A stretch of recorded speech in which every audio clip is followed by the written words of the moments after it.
대표님, 그런 농업법인 경영을 통해서 또 농협 경험을 통해서 알게 된 것으로 언제부터 이 농협조합의 수장이 되어야 되겠다 그런 결심을 하셨는지 말씀해 주시죠. 일단은 제가 전에 말씀드렸다시피, 중소농에 대한 어떠한 시스템 구축이나 기반, 그러니까 대농들의 먹고 사는 문제는 일단 보완만 해주면 되는 거기 때문에 중소농들이 먹고 살 수 있는 부분을 만들어 줘야 됩니다. 그래서 농업인이 살아야 저는 농촌이 산다라고 보거든요. 저희 농협은 농촌형 농협이에요. 그래서 농촌형 농협에 맞는 농업 기반 시설에 대한 것을 해주면서 적극적인 그 품목별로 지원 사업을 체계화 시켜놓고 그 체계화 시켜준 품목별을 상품화 시킨 것을 잘 팔 수 있는 판매망까지 연결시키는 것이 꼭 해야 되겠다라는 생각이 들었고요. 지금 우리 1, 2동 화연에는 전체 인구가 19,000명 정도? 그 정도 수준이에요. 근데 19,000명 가지고 로컬 푸드를 운영을 한다? 자연불학인데? 농업이 시작되는 봄부터 이 시즌이 되면 다 가가오 먹을 만큼의 자가 생산량을 다 수확을 해서 먹습니다. 그리고 일반 뭐 군사 지역이기 때문에 군인 가족들이 그 와서 식사를 하고 하는 거겠죠.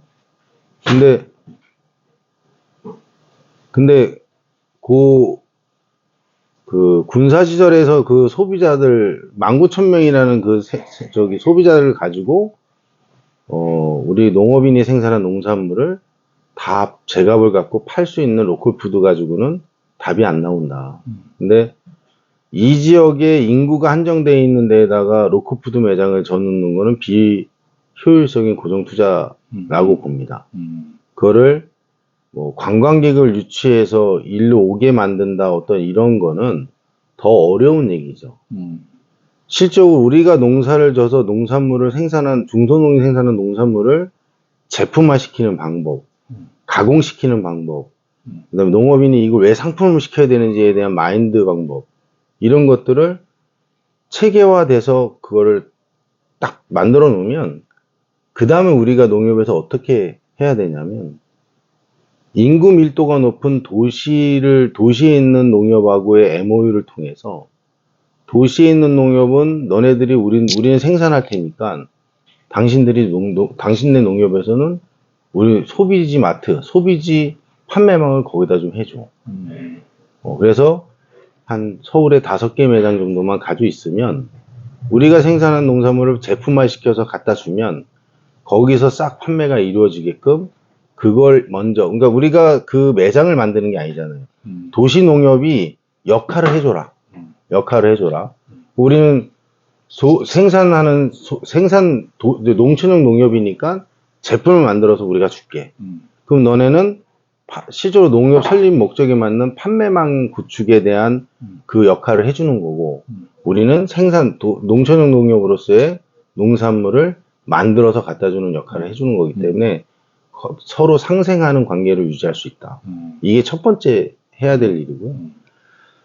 그게 현실화되고 가시화가 되고 농촌에서 고령 노인층이 경로당에서 포장 작업을 하고 막 이런 공모 사업을 통해서 그게 이제 마을마다 움직이기 시작하면 그게 정착이 되고 체계화되면 그 다음에는 전국 소비자를 상대로 판매망을 구축하는 일동농협의 어플리케이션을 만들어서 홍보를 하고 농업이 생산한 농산물을 그 어플에다 올려서 전국 소비자 상대로 판매망을 구축한다. 거기에는 특산품부터 모든 게 다 들어가겠죠. 그리고 계절별로 뭐 메주를 쓴다 그러면 메주도 들어갈 것이고요. 콩 필요하면 콩도 들어갈 것이고, 쌀도 소포장으로 전국으로 도정을 해서 바로 보내주는 시스템이기 때문에 도정을 해서 보내준 쌀 가지고 밥을 해 먹으면 제일 맛있으니까 그런 형태의 소비자를 상대로 판매망을 구축하는 것이 우리가 꼭 해야 될 일이고, 농협에서 전량 수매를 받는 게 이제 콩이나 벼 수매예요. 벼 수매를 받은 거를 벼를 보관하고 있다가 벼로 팔아요. 그래서 손해가 난단 말이에요. 그러니까 그 손해 나는 부분을 소매 판매량을 늘리면 그만큼 축소가 되죠. 그래서 저는 그 판매망 구축에 일단 제일 주력 초점을 맞춰놓고 있는 거고요. 저는 환원 사업이라는 거하고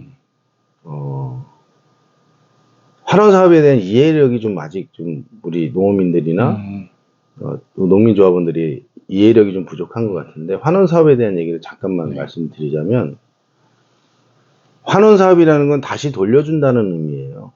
그러니까 농협의 주인인 농민조합원한테 손익난 걸 가지고 다시 돌려준다는 개념이지, 그러면 그거에 해당되는 게 이용고 배당, 출자 배당, 때에 따라서는 뭐 각종 농업 관련된 뭐 박스 보조든 아니면 뭐 농약 보조든, 거기에 뭐 각각 시즌별로 뭐 이렇게 보내드리는, 조합원한테 선물 보내드리는 거 다 보조 사업에, 환원 사업에 포함이 되죠.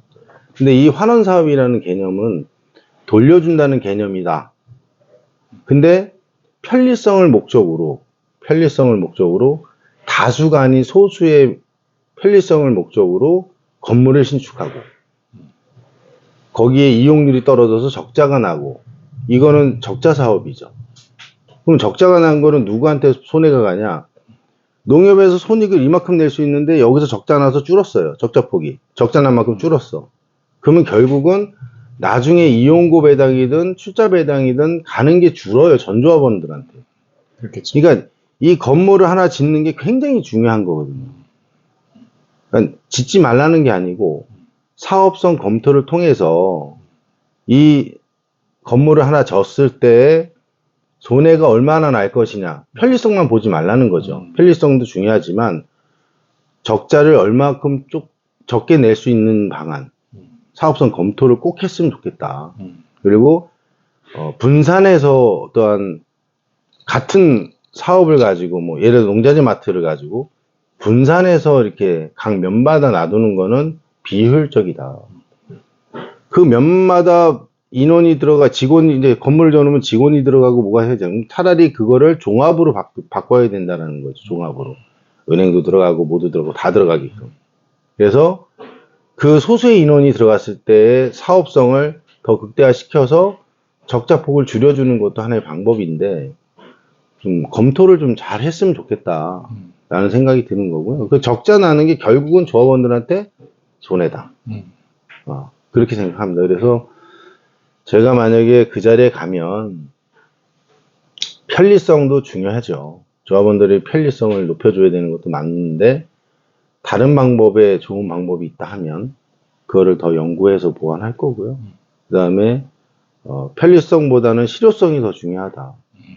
실질적으로 농업인한테 혜택을 많이 줄 수 있는 방법, 그리고 순수 농업인들이 뭘 원하는지 그거를 다시 검토해서 다 재정비를 할 것이고, 저의 제일 큰 공약은 농업인이 생산한 농산물을 다양한 판매 채널을 통해서 잘 판매할 수 있는 그런 농협을 만들겠다라는 겁니다. 네.